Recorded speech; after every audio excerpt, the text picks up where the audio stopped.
death is just the end of your body, but consciously you live forever. You live in everyone, you live in all. We share all this conscience. It only becomes limited when you connect your conscience to this body alone.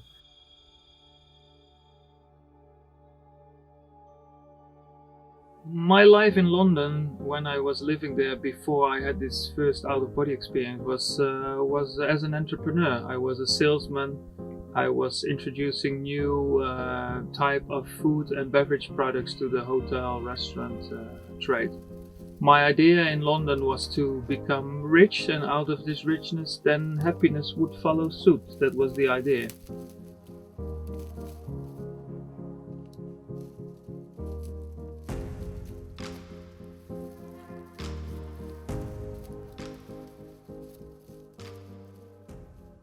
One night, when I was working in the office in the basement of a restaurant, I had to stay over because I missed my last train. I made a bed in the kids' room in the restaurant and I slept there.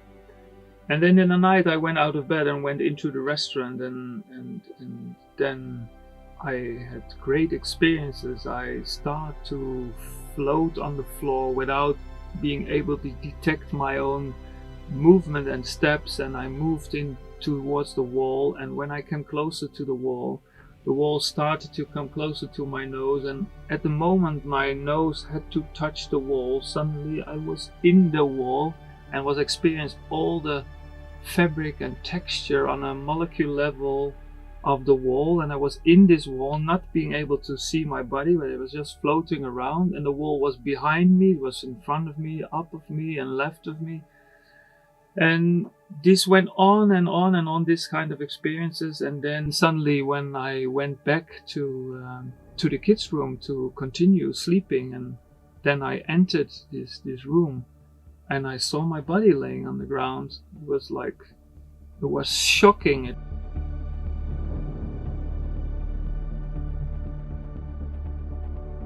When my life flipped upside down, consciously so to say, I lived in the attic with my auntie, and all these one-liners start to come up in a couple of weeks. I just wrote it down in a book.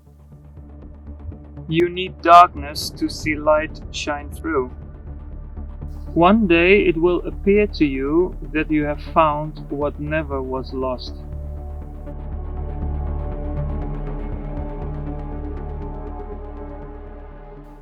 So after this experience in London, which completely flipped my life upside down, I went back to Holland to live with a family of mine, and it was a 3 year long, very much of nothing. I spent most of the time just wondering what life meant and what life meant.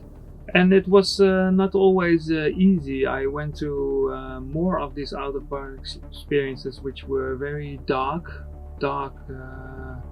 revelations, like very ghost-like experiences, but it always turned out into some kind of light experience.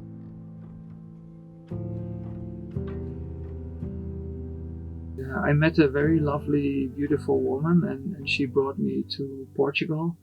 I followed her, and that is how I ended up living here in a more self-sustainable, autarkic way of life. What it means to me to live like this is actually self-sustainability, but also the simplicity of life. If you bring all your garden close to the house, where you don't have to travel, you don't have to go far for watering and your food, that's the idea how I like to live here. When I landed here in Portugal, where I'm now, that I start to receive some kind of clues or secrets. And I found this stone on the ground. When I pick it up, it cracked into two halves, and there was this perfect symmetrical pattern. And since I had this stone, I knew how to build structures here around, how to follow the lines in the ground. Where is the water going? Underground, overground? What do the birds do? How do the ants behave?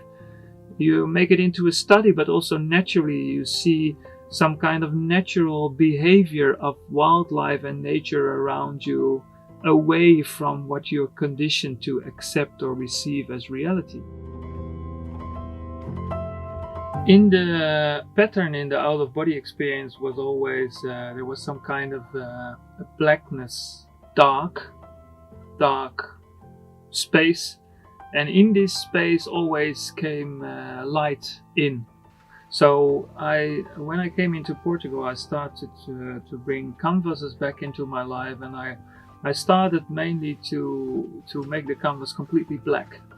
And then out of the blackness with my pencil, I started to pull out the first light out of the canvas. It came into color, but mostly it was white, and this pulling of light out of something which is completely black was for me always the confirmation that the darkest of darkest is always the canvas for where the light can be experienced the fullest. So I started to create these multiple dimensions on the canvas where sky and sea meet each other, and then where you can let these two blend, like sky and ground, where they can blend in each other, is where you break the limitations of 3 dimensions and you travel into multiple dimensions. Sometimes also people refer in my paintings that they can really go in or sucked in, and that is exactly the experience I have when I paint. This ecstatic feeling I get when I paint. Yeah. So one of the things I started to realize, and was actually confirmation what I've always felt in my life, was that our Western society was for me not true.